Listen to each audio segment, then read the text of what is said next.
I never thought opening an old garage door could turn me into a criminal in front of my entire neighborhood.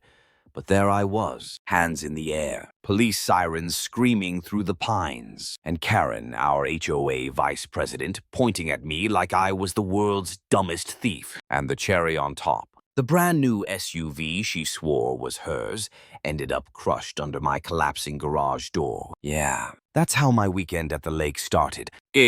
Act 1. The conflict sparks. My name's Jake Miller, early 30s. I just inherited my Uncle Ray's old lake cabin after he passed in March. He was the one steady adult in my childhood patient. Funny, always fixing things. When he died, I didn't feel lucky to get the cabin. I felt small, like I was trying on a coat 2 sizes too big. Still, I drove up to Lake Cedar Shores to settle in. The cabin was exactly as I remembered. Cedar walls, crooked porch swing, wind chime that only rang when you forgot it was there. I wanted peace, a place to breathe again. But the neighborhood had changed. Everyone was friendly enough, Beth, the widow down the lane, even a retired firefighter who asked me for grocery help. Then there was Karen. You could spot her a mile away. Neon sneakers, perfect hair, and that shiny HOA badge she wore like it was a sheriff's star. First time we met, she didn't even shake my hand, just rattled off rules. Grass height, trash bins, no overnight parking. Then she bragged about her brand new silver SUV arriving that afternoon, posted about it on the neighborhood page for transparency. She said like buying a car was some kind of civic duty. I just smiled. Congrats. She squinted at my garage. Is that door operational?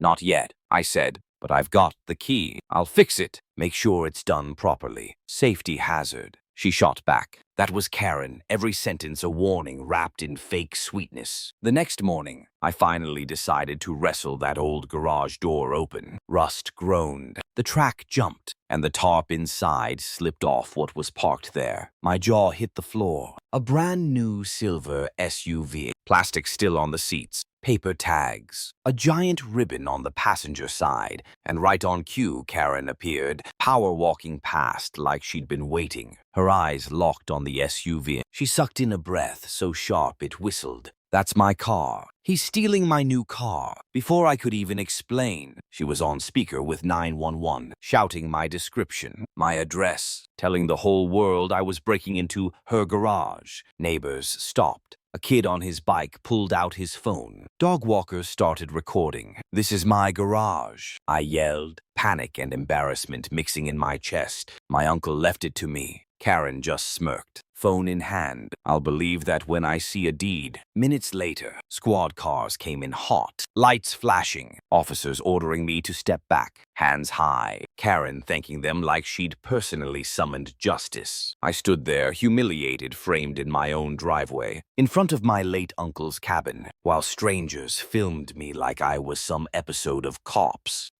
Act 2. Escalation and the twist. The officers moved in carefully. They asked questions, checked IDs. Karen shoved a folder of purchase papers at them, insisting she'd ordered the car and posted about it online. She demanded my arrest, right then and there. And for a second, I almost gave up. My heart pounded as I thought, what if I'm wrong? What if my uncle accidentally left something that wasn't his? What if Karen really is the rightful owner, and I'm about to get dragged off in cuffs? I felt helpless. Maybe I should just pack my bags and leave. Then I saw it, a dusty envelope on the workbench inside the garage, my name on it, in Uncle Ray's all-caps handwriting. Jake, open when ready. My hands shook as Officer Murphy opened it. She read the note out loud. Jake, if you're reading this, you finally fixed that stubborn door. About time. As for the shiny wheels in here, don't panic. They're yours. Call my lawyer before you drive it. He'll explain. Ray. Silence fell. Karen's face drained of color. Right on cue, a black sedan rolled up. Out stepped Grant Walters, Ray's lawyer. Briefcase, sunglasses, the whole deal, calm as stone. He pulled out paperwork showing my uncle had purchased the SUV weeks before he passed. Title, registration, everything, and the transfer instructions. Straight to me. The crowd gasped. Karen's jaw actually dropped. No. I put down a deposit. I claimed it. She sputtered. Grant didn't even flinch. "Ma'am, you were misinformed." The cops backed off, neighbors whispered. Karen's little empire cracked right there. But she didn't walk away quietly. That night, she marched to my cabin with Carl HOA Security, a tall guy in a black polo. They demanded I fix the garage in 24 hours and cover the SUV with a tarp. Karen even said the driveway counted as shared HOA property. I swallowed my anger and agreed, just to get rid of them. But then the real threats started. Anonymous texts. "Enjoy the car while you can." Spray paint across my new plywood boards. "Thieves, get out." One night, I heard footsteps in the woods. Another night, a man named Mike confronted me on the dock scar across his jaw. Flashlight in my face. "You're mixed up in something bigger than you know," he growled. "That car's not just a car. People like Karen don't let you walk away. Stay out of this, or you won't walk away at all." I barely slept.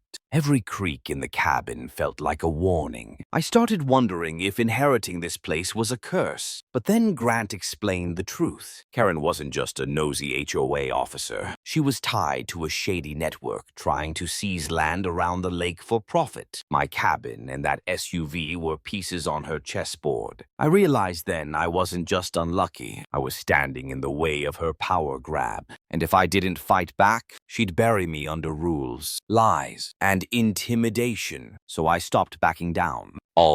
Act 3.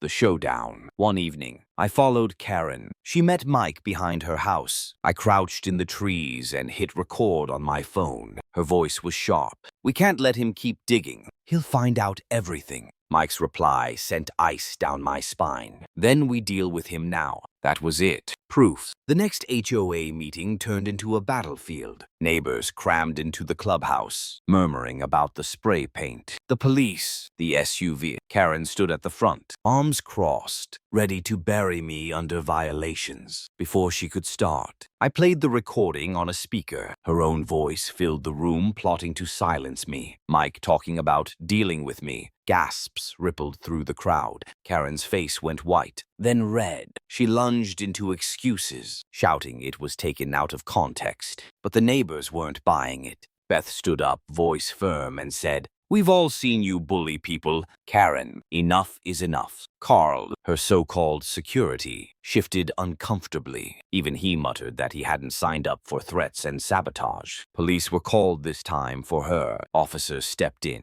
calm but firm. They took statements, collected my recording, and listened as Grant handed over the rest of the paperwork, tying her to shady land deals. Karen's empire collapsed right there in that clubhouse. She screamed, pointing at me like she had that first day. "This isn't over. Jake, you'll regret this." But her voice cracked. Her power was gone. The officers led her out, past stunned neighbors, past the people she'd lorded over with her badge and rules, past me finally standing tall in my own cabin's community. And just like that, the storm broke.